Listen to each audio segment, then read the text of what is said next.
की। मैं चाहता हूँ, मैं ये जानता हूँ, आप भी जानते हो, जनता को अगर मैं तो मंत्री लगता, मैं मुख्यमंत्री लगता, मैं कलेक्टर में अपनी कोई नहीं लगता। मैं सारी जिम्मेदार चुनाव आप बैठे हो, मंत्री भी आएगा, कलेक्टर भी आएगा, भी आएगा, लेकिन जनता के सामने सब ठीक है।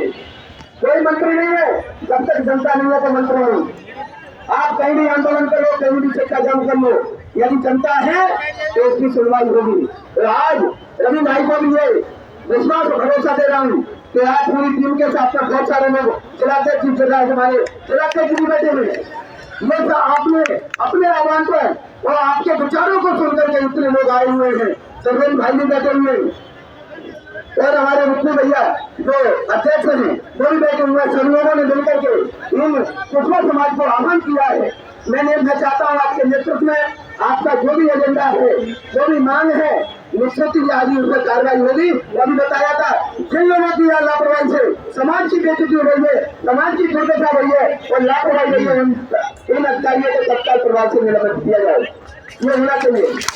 दूसरी ये बताइए, उन जो बदमाश से आरोपी थे उनने घटना पहले नहीं की, उसी उसके साथ में पीड़ित के साथ में जो घटना की दोबारा घटना की, ऐसे अपराधियों के घर पे तुरंत बेनोदा चलने का आदेश होना चाहिए।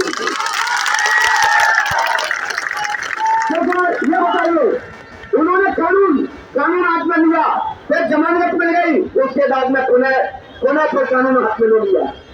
एक बेटी का बाप FIR करवाने जाता है, FIR हो जाती है और उसको न्यायालय किससे कुछ जो रहते हैं हिंदू रहते हैं उनसे देती है क्या जमानत, क्या 6 महीने के अंदर कोई भी किसी प्रकार का अपराध नहीं करोगे। उन्होंने फिर से अपराध कर दिया, तो ऐसे अपराधियों के खिलाफ तोड़ने का काम मध्य प्रदेश सरकार को करना चाहिए। मैं माननीय मुख्यमंत्री से गई तो आंदोलन करूंगा, विनम्र करूंगा कि हम किसी समाज की किसी की पार्टी की बात नहीं कर रहे हैं। यदि कोई अपराधी शरारती है वो किसी समाज को चोट पहुंचा रहा है और एक जघन्य अपराध कर रहा है, जिसको सोचना तो बड़ी जब देखते हैं तो आंखों में आंसू आ जाते हैं। एक पिता अपनी बेटी को कैसे पालेगा, कैसे पढ़ाएगा, कैसे बाहर भेजेगा, जब उसके घर में बैठ करके धर्म के कुत्ते उनको नोच नोच के खा जाते हैं, जब प्रशासन नहीं सुनता है तो वो क्या करेगा बताइए। और मुझे बड़ा दुख है कि हमारे नेता क्या कर रहे हैं। हमारे नेता अच्छे से पदों पे वो चाहे तो दिल्ली की भी आवश्यकता नहीं पड़ेगी। क्यों नहीं पड़ेगी? यदि 4 से 10 नेता है वो लोग जाकर के SP साहब से, कलेक्टर साहब से पीड़ित परिवार को मिला करके मिल जाए तो कार्रवाई करवा दे, तो क्या हमें इकट्ठा होने की आवश्यकता पड़ेगी? हमें आंदोलन करने की जरूरत पड़ेगी? हमें कलेक्टर घेरने की जरूरत पड़ेगी? हमें SP कार्यालय घेरने की जरूरत पड़ेगी? नहीं पड़ेगी। लेकिन हमारे नेताओं की कलम में कागज नहीं है। अरे बहुत ताली को बजा दो, जमती है नेताओं के लिए, तो उन नेताओं की कलम में कागज नहीं है। बस मैं भैया कुछ से आया हूँ। अभी हमारे रवि भाई ऐसे मुझ पर दायित्व भी है। मैं भारतीय जनता पार्टी खुशवापुर मोर्चा का जिले का अध्यक्ष हूँ। अभी मंडल तो सारी चीजें हैं, मैं उनसे परे होकर के मैं किसी का विरोध नहीं कर रहा हूँ।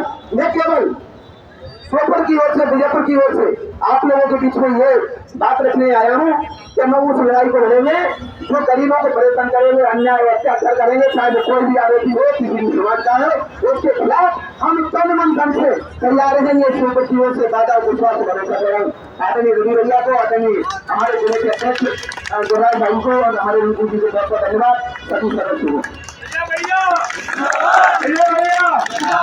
साथियों, हमारे बीच में